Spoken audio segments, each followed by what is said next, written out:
Hello everyone and a warm welcome on the Gravity Circles Biology channel. Dear students, from today we are going to start with another chapter of biotechnology. हमने last class के अंदर principles and processes chapter खत्म कर लिया है and from today we are going to start with the application portion of biotechnology जहाँ पर हमने जो previously gained knowledge है उसको कैसे implement करना है ये हम इस chapter के अंदर समझते हैं. बायोटेक्नोलॉजी से हमें ये तो पता चल गया था दैट हम जब बायोटेक्नोलॉजी का इम्प्लीमेंटेशन करके कोई ट्रांसफॉर्म्ड ऑर्गेनिज्म बनाते हैं या जेनेटिकली मॉडिफाइड ऑर्गेनिज्म बनाते हैं तो वो ऑर्गेनिज्म या तो कोई प्लांट हो सकता है या वो कोई एनिमल हो सकता है या वो कोई माइक्रो ऑर्गेनिज्म हो सकता है या वो कोई फंजाई हो सकता है, कुछ भी हो सकता है वो, ठीक है. और उसके इस्तेमाल से मतलब उसको बना के हमें बेसिकली करना क्या है, जो फॉरेन जीन हमने उसके अंदर इंसर्ट किया है उस फॉरेन जीन के प्रोटीन्स हम लोगों को बनवाने हैं, एक्सप्रेस करवाने हैं into the host body.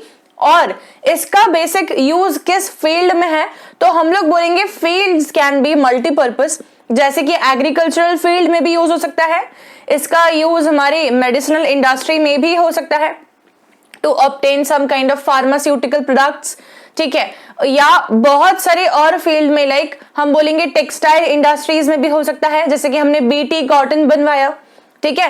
N number of fields में इसका इस्तेमाल हो सकता है. तो एनसीईआरटी क्या बोलती है हमें ये देखते हैं हम लोग. एनसीईआरटी बोलती है biotechnology as you would have learn from the previous chapter deals with what. It deals with industrial scale production of the biopharmaceuticals, ठीक है. मतलब कि जो फार्मास्यूटिकल प्रोडक्ट्स हैं जैसे कि हमने इंसुलिन का एग्जांपल लिया है, ठीक है. एंड बायोलॉजिकल्स के अंदर बहुत सारी चीजें आ सकती हैं, बहुत ही सारी चीजें आ सकती हैं, जैसे कि हम बोल सकते हैं बायोलॉजिकल्स के अंदर आपका एंटी डायूरेटिक हार्मोन भी काउंट होगा, आपका विटामिन ए भी काउंट होगा, ठीक है, और आपका ग्रोथ हार्मोन भी काउंट होगा, आपके एंजाइम्स भी काउंट होंगे. जो भी हम बनवा रहे हैं किससे बनवा रहे हैं, जेनेटिकली मॉडिफाइड माइक्रोब्स से, मतलब कि बैक्टीरिया, फंजाई से, प्लांट से और एनिमल से, ठीक है. तो इसेंशियली बायोटेक्नोलॉजी के एप्लीकेशंस जो हैं वो बायोफार्मास्यूटिकल्स या बायोलॉजिकल प्रोडक्ट बनाने में यूजफुल होते हैं. ये बहुत इंपॉर्टेंट और एकदम सिंपल स्टेटमेंट है, ठीक है. लेकिन क्या सिर्फ जो हमारे बायोफार्मास्यूटिकल्स या बायोलॉजिकल्स हैं इनको हम सिर्फ मेडिसिनल फील्ड तक रखें या इनका फर्दर एक्सपेंशन बहुत सारे डिफरेंट डायमेंशंस में हो सकता है. तो डेफिनेटली इसका एक्सपेंशन बहुत सारे डिफरेंट डायमेंशंस में हो सकता है. इसीलिए हम देखेंगे कि एप्लीकेशंस ऑफ बायोटेक्नोलॉजी किस किस फील्ड में हो सकती है, जो कि सिर्फ इतनी ही फील्ड हैं जो कि हमारे पास यहाँ दिख रही हैं, ऐसा भी नहीं है, इससे भी अलावा है, लेकिन इतनी तो है ही, ठीक है ना, ये मिनिमम है. ओके, सो लेट्स सी कि बायोटेक्नोलॉजी की एप्लीकेशंस पहली जिस फील्ड में है वो हम बोलते हैं थेराप्यूटिक्स. थेराप्यूटिक्स का मतलब होता है मेडिसिन्स या मेडिसिनल कंपाउंड्स, ठीक है. तो मेडिसिनल एजेंट्स के तौर पर बायोटेक्नोलॉजी के डिराइव्ड प्रोडक्ट्स हम इस्तेमाल करते हैं क्या? डेफिनेटली करते हैं. जैसे कि हमारे ग्रोथ हार्मोन जो है वो ड्वार्फ पेशेंट को ट्रीट करने में हेल्प कर सकता है, ठीक है. आपका इंसुलिन जो है वो डायबिटीज मेलाइटस वाले पेशेंट को ट्रीट करने में हेल्प कर सकता है, एटसेट्रा. तो थेरेपी के फील्ड में बायोटेक के एप्लीकेशंस हैं, ठीक है. दूसरी एप्लीकेशंस जो बायोटेक की हैं वो है जेनेटिकली मॉडिफाइड क्रॉप्स बनवाने में. जेनेटिकली मॉडिफाइड क्रॉप्स बेसिकली ऐसे क्रॉप्स होते हैं जिनके अंदर हमने कोई फॉरेन जीन इंसर्ट किया हुआ है जिसका पर्पस कुछ भी हो सकता है. जैसे कि मैंने बोला राइस प्लांट के अंदर हम लोग विटामिन ए चाहते थे तो हमने क्या कर दिया, vitamin A enriched rice plant बनवा दिया, इसको हम लोग गोल्डन राइस बोलते हैं, ठीक है. तो ऐसे करके क्या है, हमने बायोटेक्नोलॉजी का इम्प्लीमेंटेशन करके क्रॉप वेराइटीज में काफी सारे चेंजेस क्रिएट किए हैं, ठीक है. तो इनको हम बोल देंगे जेनेटिकली मॉडिफाइड क्रॉप्स बनवाने में इसका योगदान बिल्कुल है, एप्लीकेशन बिल्कुल है. तीसरा है प्रोसेस्ड फूड. अब प्रोसेस्ड फूड का क्या मतलब है, तो प्रोसेस्ड फूड का मतलब यहां पर है कि प्रोसेस्ड फूड एग्जांपल चीज जो है, चीज में रेनिन नाम का जो है हम बोलते हैं हमें एंजाइम की रिक्वायरमेंट पड़ती है और रेनिन एंजाइम को हम लोग आर्टिफिशियली बायोटेक्नोलॉजी के थ्रू बनवा सकते हैं. अब तो प्रोसेस्ड फूड बनवाने में भी बायोटेक्नोलॉजी का एंजाइमेटिक तरीके से रोल है कि हमने एंजाइम्स बायोटेक की मदद से बनवाए और उनको हम लोग प्रोसेस्ड फूड बनाने में हेल्प ले रहे हैं। अलॉन्ग विद दैट हमने कुछ ऐसे बायोटेक्नोलॉजिकल प्रोडक्ट्स बनवाए जैसे कि आपका फ्लेवर सेवर टमाटो है, जिसका फ्लेवर बहुत अच्छा रहता है, ठीक है, और उसका स्टोरेज या शेल्फ लाइफ भी काफी अच्छा होता है, जो कि टमाटो केचप इंडस्ट्रीज में बहुत ही योगदान होगा और वो इंडस्ट्रीज जो है वो फ्लरिश करेंगी क्योंकि हम बायोटेक्नोलॉजिकली प्रोडक्ट जो बनाए हैं उसके थ्रू इस इंडस्ट्री को भी बेनिफिट करवा रहे हैं। ठीक है, चौथा हमारे पास आता है डायग्नोस्टिक फील्ड्स। डायग्नोस्टिक फील्ड्स में जैसे कि फोरेंसिक्स जो साइंस रहते हैं, ठीक है, इसमें भी बायोटेक्नोलॉजी का रोल रहता है। हम RT-PCR नॉर्मली भी करते हैं, ठीक है, जीन की क्लोनिंग करवाने के लिए, और RT-PCR का इस्तेमाल हमारा जो है वो डिजीजेस के डायग्नोसिस में भी होता है। ठीक है, वेस्टर्न ब्लॉटिंग जो होती है आपकी HIV एड्स को डायग्नोस करने के लिए। तो इस प्रकार से ये तो खैर जेनेटिकली मॉडिफाइड ऑर्गेनिज्म नहीं हुआ, RT-PCR तो एक मशीन हो गई, लेकिन जेनेटिकली मॉडिफाइड ऑर्गेनिज्म से हम लोग काफी सारे प्रोटीन्स बनाते हैं और उन प्रोटीन्स का इस्तेमाल हम डिजीज डायग्नोसिस में कर सकते हैं, जैसे कि एंटीजन एंटीबॉडी इंटरेक्शन स्टडी करने के लिए एटसेट्रा। तो यहां पर आपका बायोटेक में डायग्नोसिस भी एक उसका वाइड स्पेक्ट्रा हो गया या ब्रांच हो गया एप्लीकेशन का। फिफ्थ हम लोग देखते हैं बायो रेमिडिएशन। यहां पर इसका मतलब होता है ट्रीटमेंट ऑफ नेचर समवेयर, या हम बोलेंगे जैसे ऑयल स्पिलेज क्लियर करने के लिए हम लोग स्यूडोमोनास प्यूटेरा नाम के बैक्टीरिया का इस्तेमाल करते हैं, वैसे ही हम लोग और भी बायोटेक्नोलॉजी से बने हुए ऑर्गेनिजम्स का इस्तेमाल करके बायो रेमिडिएशन करवा सकते हैं। ठीक है, सिक्स्थ हमारे आता है वेस्ट ट्रीटमेंट। बायोटेक्नोलॉजी से हमने बहुत सारे बैक्टीरियाज के अंदर बहुत सारे डिफरेंट टाइप के एंजाइम्स जो हैं वो एनकोड कराना स्टार्ट किए, जिन एंजाइम्स की कैटेगरी में हमारे ऑक्सीडो रिडक्टेज एंजाइम्स भी आते हैं। ठीक है, और बहुत सारे और एंजाइम्स हमारे पास में आते हैं जो कि वेस्ट ट्रीटमेंट के लिए हम लोग यूज कर सकते हैं। इससे क्या होगा, हमारे पास जैसे बहुत सारा वेस्ट है और हमने उसमें genetically modified organisms put in कर दिए, वो जो एंजाइम्स बनाएंगे उस एंजाइम्स की मदद से ये वेस्ट का ऑटोमेटेड ट्रीटमेंट होगा और ये वेस्ट जो है ये समवेयर डिग्रेड होके इसका जो अमाउंट है वो कम हो जाएगा। That can be achieved with the help of biotechnology. Seventh आपके पास जो एप्लीकेशन आता है दैट इज एनर्जी प्रोडक्शन। बहुत सारे बैक्टीरियाज के अंदर हम लोगों ने मीथेन का प्रोडक्शन बहुत ज्यादा एनहांस कराया। Methane can be used as a fuel, ठीक है, और एनर्जी प्रोडक्शन के लिए उसका रोल आता है डेफिनेटली। तो बायोटेक्नोलॉजिकली डिराइव्ड बैक्टीरियाज है ना, ट्रांसफॉर्म्ड बैक्टीरियाज का इस्तेमाल करना फ्यूल बनाने के लिए, ठीक है, जैसे कि मीथेन गैस का प्रोडक्शन एनहांस करवाया ताकि वो फ्यूल की तरह हेल्प कर सके, और एनर्जी प्रोडक्शन में इस तरीके से बायोटेक का एक और एप्लीकेशन बैठता है। तो देखा जाए तो बायोटेक्नोलॉजी के बहुत सारे फील्ड्स में एप्लीकेशन बैठ सकते हैं, not only the therapeutic portion but इसके अलावा भी बहुत सारे और हमारे पास आ जाएंगे। Now coming on to the most important thing in the field of biotechnology is that we need the research. ठीक है, हमें रिसर्च चाहिए कि कौन कौन सी ऐसी फील्ड्स हैं जहां पर हमारा छोटा मोटा इंप्रूवमेंट भी बायोटेक्नोलॉजी को एक बेहतर फील्ड बना सकता है। ठीक है, बायोटेक्नोलॉजी के अंदर हमने देखा था ऑलरेडी कि हमें टूल्स चाहिए होते हैं बहुत सारे, जिसके अंदर हमने देखा था कि हमें एंजाइम्स चाहिए होते हैं। एंजाइम्स में हमने देखे थे restriction endonucleases, DNA ligase, DNA polymerase etcetera, ये सारे एंजाइम्स हमें चाहिए थे। हमने देखा था कि हमें जब जीन क्लोनिंग करनी पड़ रही थी तो हमें चाहिए था PCR मशीन एटसेट्रा। ये सब हमारे पास अगर बेस्ट क्वालिटी की हो तो हमारी बायोटेक्नोलॉजी जो है वो बेटर फील्ड हो जाएगी, isn't it? तो हमें जब कोई चीज में काम करना होता है और उसका इम्प्लीमेंट एक लार्जर स्केल पे करना होता है इन डिफरेंट डायरेक्शंस, जैसे कि मुझे बायोटेक का एप्लीकेशन एग्रीकल्चर में देखना है, मुझे बायोटेक का एप्लीकेशन किसी मेडिसिनल फील्ड में देखना है, तब मुझे बायोटेक को एक स्ट्रॉन्ग फील्ड बनाना पड़ेगा। ठीक है, बायोटेक के बारे में मैक्सिमम इंफॉर्मेशन हमें चाहिए होगी, बायोटेक के हर एक बारीकी हम लोग समझ पाए अगर, तो ही जाके हम उसका इम्प्लीमेंटेशन कहीं और कर पाएंगे।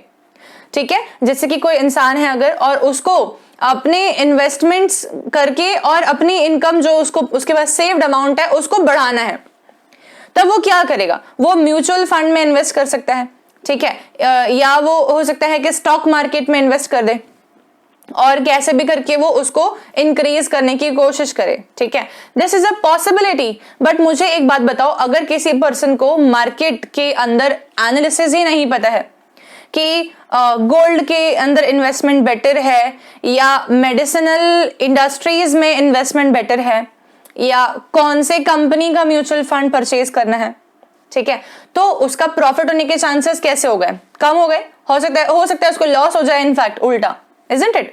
तब मार्केट रिसर्च के बिना काम करना गलती है। ऐसे ही बायोटेक्नोलॉजी के 3 क्रिटिकल रिसर्च एरियाज हैं, उनको ऑप्टिमाइज जब तक नहीं कर पाएंगे तब तक बायोटेक को बहुत सारी जगहों पर अप्लाई नहीं कर सकते। छोटे मोटे एप्लीकेशंस हम लोग जो है वो कर सकते हैं, ठीक है। तो ऐसे कौन से क्रिटिकल रिसर्च एरियाज हैं जिनको हम अगर बहुत बेहतरीन कर देंगे तो बायोटेक्नोलॉजी एक बहुत ही अच्छी फील्ड हो जाएगी। पहला क्रिटिकल रिसर्च एरिया होता है कि हमें चाहिए है प्योर कैटलिस्ट, बेस्ट एंजाइम्स। जैसे कि हमने देखा था, हमें टूल्स ऑफ बायोटेक्नोलॉजी के अंदर रेस्ट्रिक्शन एंडोन्यूक्लियस की रिक्वायरमेंट बैठी। अगर मेरे पास में रेस्ट्रिक्शन एंडोन्यूक्लियस होता ही नहीं है तो क्या मैं जीन जो फॉरेन जीन है उसको कट कर पाती? नो, ठीक है। तो हमारे पास में अगर कैटलिस्ट प्रॉपर नहीं है, ठीक है, और मान लो कि कैटलिस्ट एक माइक्रोब है या मान लो कि कैटलिस्ट एक एंजाइम है, अगर वो प्रॉपर नहीं है तो बायोटेक्नोलॉजी एक फेलियर हो जाएगा, ठीक है। तो हमें क्या ऑप्टिमाइज करना चाहिए? सबसे पहली चीज हमें कैटलिस्ट ऑप्टिमाइज करना चाहिए और वो एक बहुत इंपॉर्टेंट एस्पेक्ट हो गया। दूसरी बात, हमारा कैटलिस्ट काम कर पाए ऐसी कंडीशंस हम क्रिएट करके दे पाए। जैसे कि मैंने बोला मेरे पास में बैक्टीरिया तो बन गया है, ट्रांसफॉर्म बैक्टीरिया, लेकिन उसको मैं ग्रो ही नहीं कर पा रही हूं। क्यों?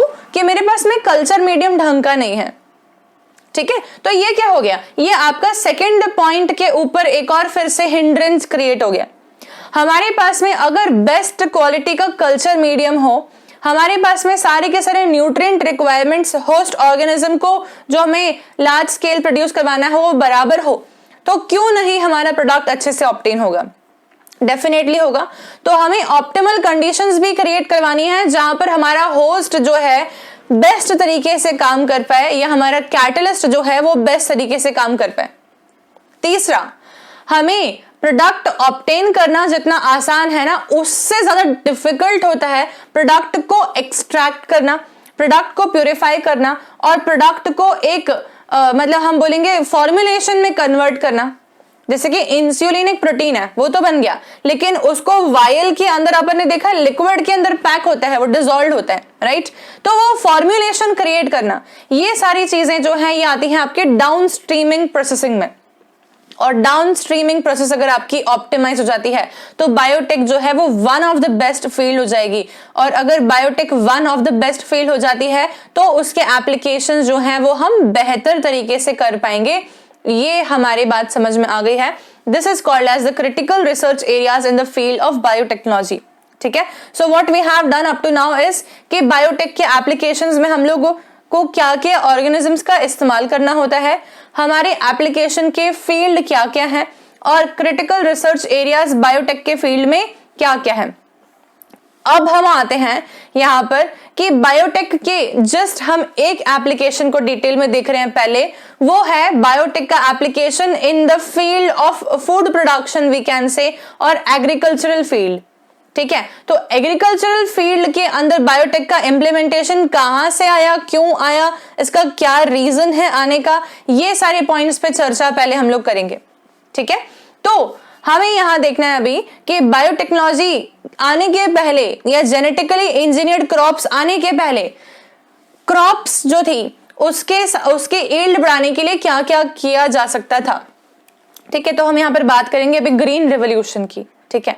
तो देखो क्या हुआ कि जब हम बोलते हैं कि पॉपुलेशन एक्सप्लोजन होना स्टार्ट हुआ, पॉपुलेशन ट्रेमेंडस रेट पर इंक्रीज हो रही थी और फूड रिसोर्सेस उस रेट पर इंक्रीज नहीं हो रहे थे, तो बहुत सारी डिजीज सामने आने लगी, जैसे कि मेरास्मस, क्वाशरकर एटसेट्रा, जो इंडिकेट कर रही थी कि मैल नरिशमेंट प्रेजेंट है, ठीक है, मैल न्यूट्रिशन प्रेजेंट है, इंडिविजुअल्स को प्रॉपर खाना नहीं मिल रहा है, ठीक है, और जिस हिसाब से एक्सपोनेंशियल राइज इन पॉपुलेशन है वो फूड प्रोडक्शन को मैच नहीं कर रही है। फूड प्रोडक्शन कम है, पॉपुलेशन ग्रोथ रेट ज्यादा है।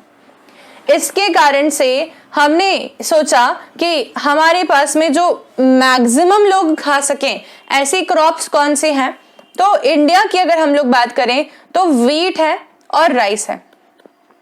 तो क्यों ना एटलीस्ट इनका ओवर प्रोडक्शन किया जाए ताकि सभी को जो है एक इतना फूड तो मिल सके जो कि उसके सटाइटी के लिए रिक्वायर्ड है, संतुष्टि हो जाए व्यक्ति को और खाना उसने खाया ऐसी उसको फीलिंग आए। व्हीट और राइस का प्रोडक्शन बढ़ाया गया with the help of green revolution. ठीक है, ग्रीन रेवोल्यूशन बेसिकली एग्रीकल्चरल में क्रॉप्स बढ़ाने से ताल्लुक रखता है और व्हीट और राइस का प्रोडक्शन बढ़वाया गया ग्रीन रेवोल्यूशन में। फादर ऑफ ग्रीन रेवोल्यूशन जो है आपके वो है नॉर्मन ई बोरलॉग। ठीक है, और उन्होंने ग्रीन रेवोल्यूशन के अंदर क्या क्या स्टेप्स अडेप्ट किए ये हम देखेंगे, पर पहले हम देखेंगे कि किस टाइप के चेंजेस उन्होंने अडेप्ट किए, किस तरीके से ग्रीन रेवोल्यूशन में काम हुआ होगा। ठीक है, तो ग्रीन रेवोल्यूशन बेसिकली 3 प्रकार के चेंजेस प्रोड्यूस करने की बात करता है।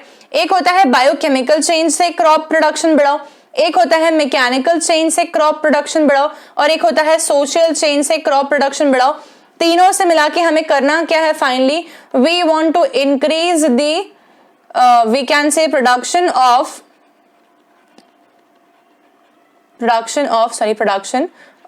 क्रॉप्स। ठीक है, ये हमें करना था। तो क्या क्या फील्ड्स हैं, पहली है बायोकेमिकल।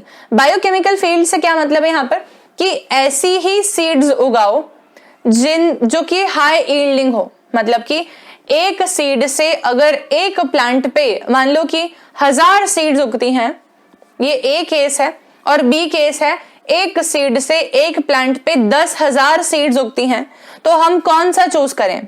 तो हम बोलेंगे जो सेकंड वाला है हमारा बी केस, वो हाई यील्डिंग दिख रहा है हमें, उसका आउटपुट ज्यादा है, हम वो वाला सीड उगाएं अगर। ठीक है, तो ये हो गया बायोकेमिकल, मतलब कि we will select such kind of crop hybrids जिनका आउटपुट ज्यादा है, यील्ड ज्यादा है। ठीक है, तो ये हुआ बायोकेमिकल एक तरीके से। सेकंड आएगा यहाँ पर कि हम पेस्ट से बचा लें उनको, इंसेक्ट से बचा लें, तो हम पेस्टिसाइड्स या इंसेक्टिसाइड्स का इस्तेमाल करके और क्रॉप्स जो हैं उनके आउटपुट को जो है ज्यादा रखने की कोशिश करें। ये हुई हमारे सामने 2 बातें। इसके कॉन्सिक्वेंस क्या हुआ, इसका रिजल्ट क्या आया? पहला रिजल्ट ये आया कि यील्ड तो बढ़ी, पेस्ट भी कंट्रोल हो गए, लेकिन फार्मर के ऊपर बहुत ज्यादा कॉस्ट बढ़ गया। मतलब फार्मर को जब केमिकल्स परचेज करना जो है वो फार्मर्स के लिए इतना ज्यादा पॉसिबल नहीं था। इकोनॉमिकली वैल्यू ज्यादा थी और केमिकल्स की, प्लस केमिकल्स के साथ में हजार्ड्स भी जुड़े हुए होते हैं। लोग बोलते हैं बहुत आसानी से कि केमिकल वाले वेजिटेबल्स तो हम नहीं खाएंगे, केमिकल वाले क्रॉप्स तो हम नहीं लेंगे क्योंकि वो हेल्थ के लिए इंजूरियस है। अलॉन्ग विद दैट जो सॉइल है उसकी फर्टिलिटी भी कम करता है। तो इसके एडवांटेजेस जरूर थे पर इसके डिसएडवांटेजेस भी थे, जिसमें कि बहुत ज्यादा कॉस्ट लग रहा था इसका, दूसरी हेल्थ प्रॉब्लम्स क्रिएट हो रही थी, तीसरी सॉइल फर्टिलिटी डिक्रीज हो रही थी, एनवायरमेंट डिग्रेड हो रहा था, पोल्यूशन बढ़ रहा था। ये सारी चीजें हमारे सामने यहाँ पर बायोकेमिकल मेथड्स में आई। सेकेंड मेथड क्या डील करता है, मैकेनिकल है वो। मैकेनिकल का मतलब इक्विपमेंट्स अच्छे क्वालिटी के ले लो। ठीक है, इरिगेशन अलग तरीके से करो जो कि इलेक्ट्रिक पंप पावर्ड हो, ना कि मैनुअल हो। इंसान खुद इरिगेशन ना करे बल्कि इरिगेशन जो है वो इलेक्ट्रिक पंप की मदद से हो जाए।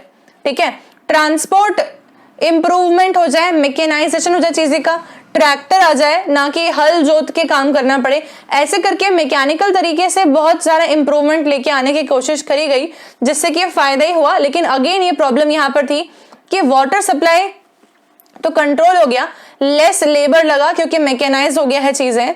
ठीक है, और सिर्फ एक प्रॉब्लम फिर से आएगी कि सबके लिए अफोर्डेबल नहीं है ये। ठीक है, पर फिर भी फार्मर्स ने इसमें इन्वेस्ट किया क्योंकि उन्हें पता है कि ये एक तरीके से वन टाइम इन्वेस्टमेंट है। जैसे कि ट्रैक्टर्स खरीदने से उनको डेफिनेटली बेनिफिट ही होगा, हर बार मार्केट में जाके अपना प्रोडक्ट वो आसानी से बेच पाएंगे। ठीक है, तो ये फिर भी एक सही था। थर्ड देखते हैं, सोशल लेवल पर लैंड रिफॉर्म करी गई, लैंड्स डिस्ट्रीब्यूट करी गई, लैंड्स पे लोन जो है वो इजीली अवेलेबल करा गया। इस तरीके से क्रॉप में ओवरऑल इंप्रूवमेंट लेके आने की कोशिश हुई। ठीक है, तो ये बातें हमें समझ में आई। इससे क्या हुआ, इससे फाइनली ऐसा हुआ कि ग्रीन रेवोल्यूशन जो था ना, ग्रीन रेवोल्यूशन, ठीक है, ये 20th सेंचुरी की बात हो रही है, 20वीं सदी, 20th सेंचुरी में ग्रीन रेवोल्यूशन के कारण से हम बोलेंगे क्रॉप प्रोडक्शन एनहांस हुआ, क्रॉप प्रोडक्शन एनहांस हुआ, ठीक है, और ट्रिपलिंग हो गई, 3 टाइम्स फूड सोर्स बढ़ गए, ठीक है। ग्रीन रेवोल्यूशन का सबसे ज्यादा बेनिफिट जो हुआ है वो हुआ है एक तो मैक्सिकन कंट्रीज में, मेक्सिको, और एक हुआ है इंडियन सब कॉन्टिनेंट में, ठीक है। ये 2 जगहों पर सबसे ज्यादा बेनिफिट देखने को मिला, tripling of the food resource हो गई, ठीक है। लेकिन तब भी ग्रीन रेवोल्यूशन बहुत अच्छे फायदे करवा रहा है, लेकिन तब भी कहीं ना कहीं तो प्रॉब्लम्स अभी भी एसोसिएटेड हैं, और वो प्रॉब्लम्स ये हैं कि कॉस्ट बहुत ज्यादा जा रहा है, एग्रोकेमिकल्स के कारण से पोल्यूशन बढ़ रहा है, somewhere we can say air pollution भी हो सकता है, वो सॉइल पोल्यूशन भी हो सकता है, बहुत सारे कॉन्स एसोसिएटेड हैं, ठीक है। तो हमें चाहिए कि क्या इन चीजों को भी ओवरकम किया जा सकता है। फूड सोर्सिंग तो बढ़ गई, अच्छी बात है, लेकिन क्या कोई और तरीके से भी बढ़ सकती है?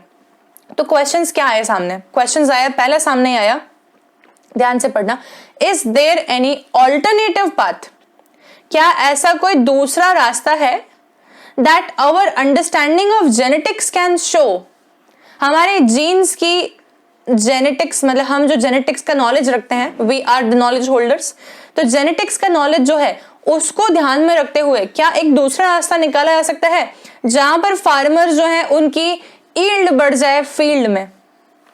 पहला क्वेश्चन ही आया।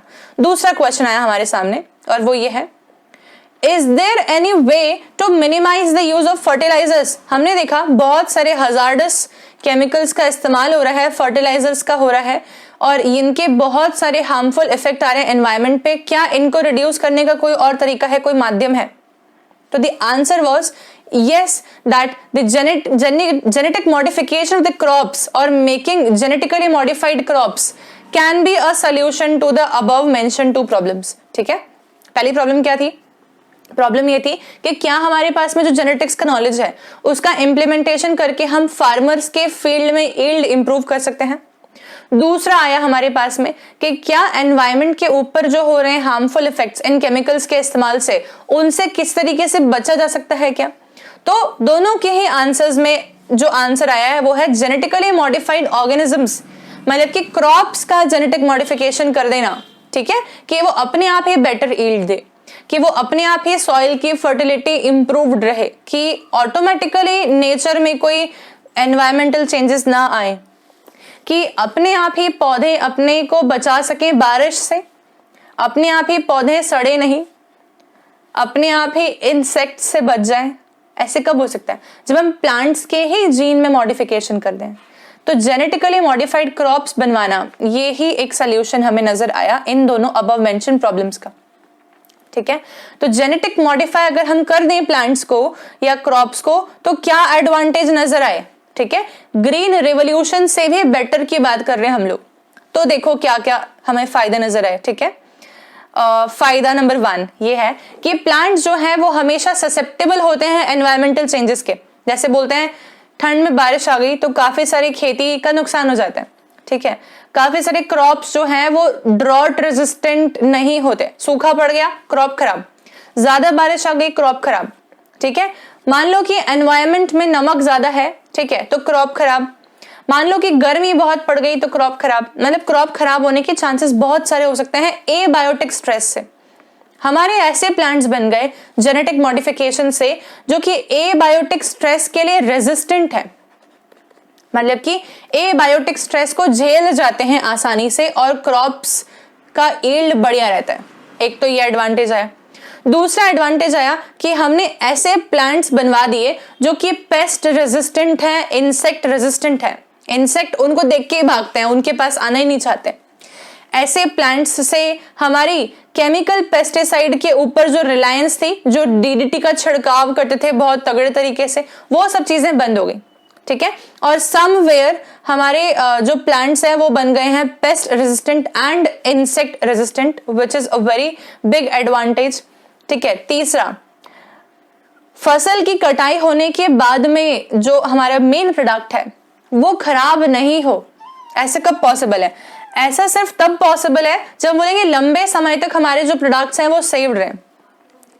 एग्जाम्पल, शेल्फ लाइफ बढ़ा दी जाए तो मैंने कहा था फ्लेवर सेवर टमाटो की शेल्फ लाइफ ज्यादा होती है। नॉर्मल टमाटोज अगर आप रख देते थे पहले जमाने में 1 से 1.5 दिन के अंदर उसकी स्मेल हो जाती थी, ठीक है, वो खराब हो जाते थे। अभी जो टमाटोज आते हैं वो 7-7, 8-8 दिन तक भी बाहर रहते हैं, कई बार तो श्रिंक नहीं होते, ठीक है। This is we can say post harvest losses बचा ली हमने, हार्वेस्टिंग के बाद के नुकसान बचा लिए हमने, ठीक है। चौथा होता है कि मान लो कि जमीन बहुत ज्यादा फर्टाइल नहीं है, तब भी प्लांट हमारा आसानी से उग जाए, जितने मिनरल्स हैं उसी में खुश रहे। ये हो जाता है increased efficiency of mineral usage by the plants. जैसे कि हमने काफी सारे प्लांट्स के अंदर एक जीन इंट्रोड्यूस करा है, उस जीन को हम लोग बोलते हैं NIF gene, nitrogen fixing gene, ठीक है। नाइट्रोजन फिक्सेशन लेग्यूमिनस प्लांट ज्यादा करते हैं, हम जानते हैं। राइजोबियम उनके पास में रहता है रूट नोड्यूल्स में, और वो नाइट्रोजन फिक्स करने में हेल्प करता है। वैसे हमने क्या किया, नाइट्रोजन फिक्सिंग जीन ही इंट्रोड्यूस कर दिया प्लांट में। अब वो भले कोई पल्स का प्लांट नहीं हो, लेकिन तब भी वो नाइट्रोजन ज्यादा फिक्स कर सकता है, ठीक है। तो इसका मतलब क्या हो गया, मिनरल यूसेज की एफिशिएंसी पौधे ने खुद ही बढ़ा ली, मिट्टी के ऊपर जमीन पे डिपेंड नहीं कर रहा वो, ठीक है। फिर अगला आता है, काफी सारे हमने ऐसे प्लांट्स बनाए जो कि डिजीजेस से फाइट करने में हेल्प करे हमारी, ठीक है। जैसे कि हमने बोला विटामिन A एनरिच्ड हमारे पास में राइस बनाया हमने, काफी सारे प्लांट्स में हमने विटामिन C कंटेंट बढ़वाया, ठीक है। काफी सारे प्लांट्स ऐसे हैं जिनके अंदर हमने मतलब और भी बहुत सारी चीजें बढ़वाई हैं। बेसिकली हमने एनरिच कर दिया प्लांट्स को, ठीक है, एनरिचमेंट ऑफ द प्लांट्स हो गया। और ये एनरिचमेंट होने से क्या फायदा होगा, डिजीजेस से लड़ने में मदद करेगा, ठीक है।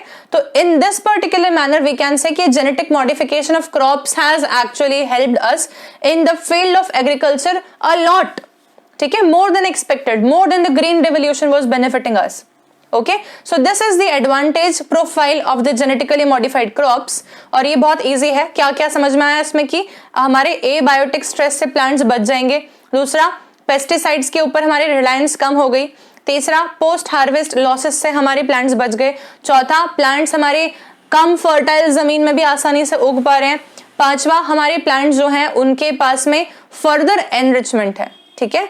ये सारी चीजें हमने क्रॉप्स को मॉडिफाई करके, जेनेटिकली मॉडिफाई करके करवाई अचीव। अब हम लोग नेक्स्ट क्लास में पढ़ेंगे इंसेक्ट रेजिस्टेंट प्लांट क्या होते हैं और उनका मैकेनिज्म ऑफ एक्शन क्या होता है, ठीक है। तो क्रॉप्स वाला पोर्शन पहले कंप्लीट करेंगे, फिर हम लोग आएंगे जो अगली फील्ड है एप्लीकेशन की, उस पे।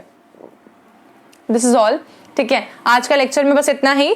आज का बेसिकली एक इंट्रोडक्टरी लेक्चर था जिसके अंदर हमने बहुत सारी बातें समझी हैं। In the very next lecture, we'll meet now. Stay tuned with the channel and don't forget to like, share and subscribe this. Thank you.